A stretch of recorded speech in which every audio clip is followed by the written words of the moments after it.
In 1948, the National Party of South Africa gained power with its all-white government. This administration immediately enforced existing policies of racial segregation under a system of legislation called apartheid.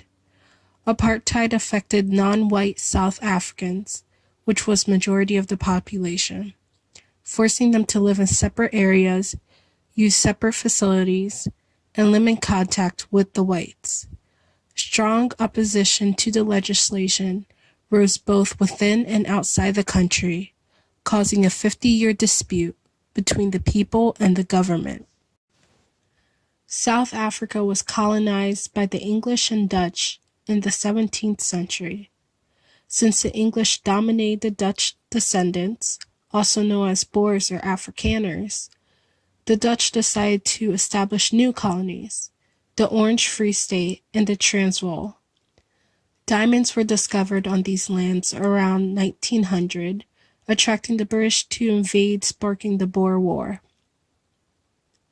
After the Boers gained their independence from the British, a struggle of power lasted until the 1940s when the Afrikaner National Party was able to gain the majority.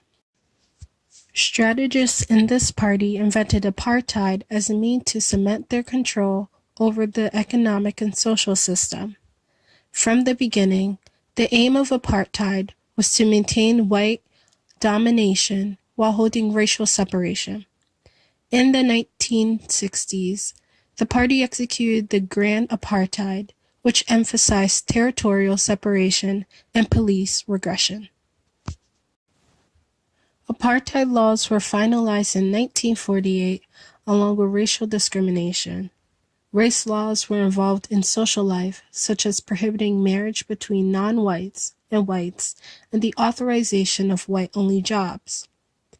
In 1950, the Population Registration Act required all South Africans to be racially classified into one of three categories: white, black, or colored, meaning mixed descents, and Asian. Classifications was based on appearance, social acceptance, and descent, which would be finalized such as in the following statement. This man in appearance is obviously a white person or generally accepted as a white person, taking into consideration that his parents are both white. The term obviously white would be determined when the individual's habits, education, speech, deportment, and demeanor was also evaluated. Blacks were accepted as a member of an African tribe and had to carry passbooks containing their fingerprints, photo, and information on access to non-black areas. The Bantu Authorities Act established African reserves called homelands for a basis of ethnic government. Homelands were independent states where each African was assigned to according to their inaccurate record of origin produced by the government. All political rights were restricted to their designated homeland. These states were initially created so Africans would be citizens of the homeland, forfeiting their citizenship in South Africa and their right of involvement with the South African Parliament by force.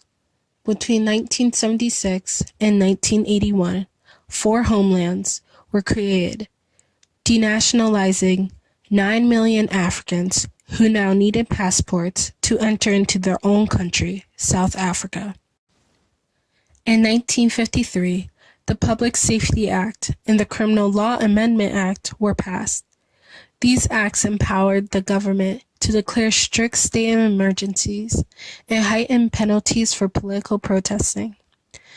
Penalties included fines, imprisonment where one could be detained without a hearing for up to 6 months, and whipping.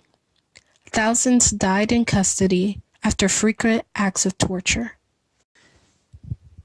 After civil rights leaders and severe penalties from the constant state of emergency calls, the investigations of inhumane treatments enforced by the government created global attention to South Africa, demolishing the oppression that the apartheid had brought peace and prosperity to the country.